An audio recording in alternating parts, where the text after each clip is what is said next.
দেশের ইতিহাসে ৩৫ বছর পর দ্বিতীয়বারের মতো রাষ্ট্রপতি নির্বাচন। সবশেষ ভোট হয় ১৯৯১ সালে, যে নির্বাচনে আওয়ামী লীগের প্রার্থী সাবেক বিচারপতি বদরুল হায়দার চৌধুরীকে হারিয়ে জয়ী হন বিএনপি প্রার্থী আব্দুর রহমান বিশ্বাস। সে নির্বাচন বয়কট করেছিল জাতীয় পার্টি। ভোটদানে বিরত ছিল জামায়াত ইসলামী, সিপিবি সহ আরও কয়েকটি দল। এবার দীর্ঘ প্রায় ৩ যুগ পর আবারও প্রতিযোগিতাপূর্ণ রাষ্ট্রপতি নির্বাচন। আসছে ২০ আগস্টের রাষ্ট্রপতি নির্বাচন নিয়ে প্রস্তুতিমূলক সভা করে নির্বাচন কমিশন ও সংসদ সচিবালয়। বৈঠক শেষে কথা বলেন বিরোধী ও সরকার দলীয় চিফ হুইপ।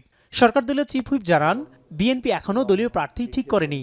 নিয়ম অনুযায়ী এই নির্বাচনে দলীয় প্রার্থীর বাইরে গিয়ে ভোট দিতে পারবেন না সংসদ সদস্যরা। আমাদের বিএনপি দলীয় প্রার্থী আমরা এখনও সিদ্ধান্ত ফাইনাল করিনি। মাননীয় প্রধানমন্ত্রী তিনি ঘোষণা করবেন। আমাদের দলের থেকে তাকে দায়িত্ব দেওয়া হয়েছে, তিনি সিদ্ধান্ত গ্রহণ করবেন। আইডেন্টিফাইড যে আমি কাকে ভোট দিয়েছি, এটা একদম পরিষ্কার। কাজে সেখানে কোনো অ্যাম্বিগুইটি নাই, আপাতত বর্তমানে অ্যাম্বিগুইটি নাই।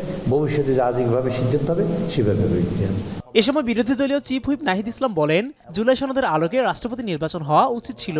সরকার জুলাই সনদ বাস্তবায়নের কথা বললেও ধীরে ধীরে অনেক কিছুই আবারও আগের অবস্থায় ফিরে যাচ্ছে। ৭২ ঘন্টা ময়েশ্চার লক সমৃদ্ধ লিলি হুইপ শিয়া মিস্টিক গ্লোয়িং বডি ওয়াশ। শিয়া বাটারের গুডনেস স্কিন রিপেয়ার করে রাখে সফট ও গ্লোয়িং, ছড়িয়ে দেয় লং লাস্টিং ফ্রেগন্যান্স। সংসদের প্রথম দিন থেকে আমরা সেটার জন্য সংবিধান সংস্কার পরিষদের কথা বলে এসেছি, গণভোটের রায় বাস্তবায়নের কথা, জুলাই সনদ বাস্তবায়নের কথা বলে এসেছি। তো সরকার দল তারা বলছে অক্ষরে অক্ষরে বাস্তবায়ন করবে, কিন্তু প্রত্যেকটা ঘটনা কিন্তু ঘটে যাচ্ছে, কিন্তু সেই অনুযায়ী কোনো ব্যবস্থা নেওয়া হচ্ছে না।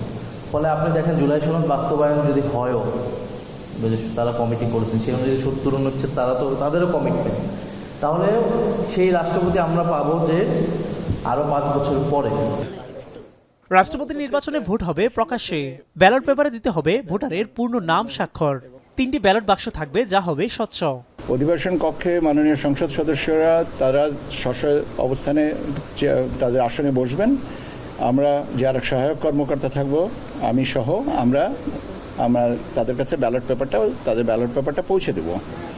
পৌঁছে দেওয়ার পরে তারা যার মনোনীত তাদের প্রার্থীকে স্বাক্ষর করে চিহ্নিত করে সামনে 3টা ব্যালট বক্স রাখার কথা বলা হয়েছে। 3টা ব্যালট বক্সের যে কোনোটাই তারা ভোট কাস্ট করবেন। ভোট গণনা শেষে প্রাথমিক ফলাফল অধিবেশন কক্ষে ঘোষণা করবেন নির্বাচনী কর্মকর্তারা। মিয়া আমিরুল, এখন, ঢাকা।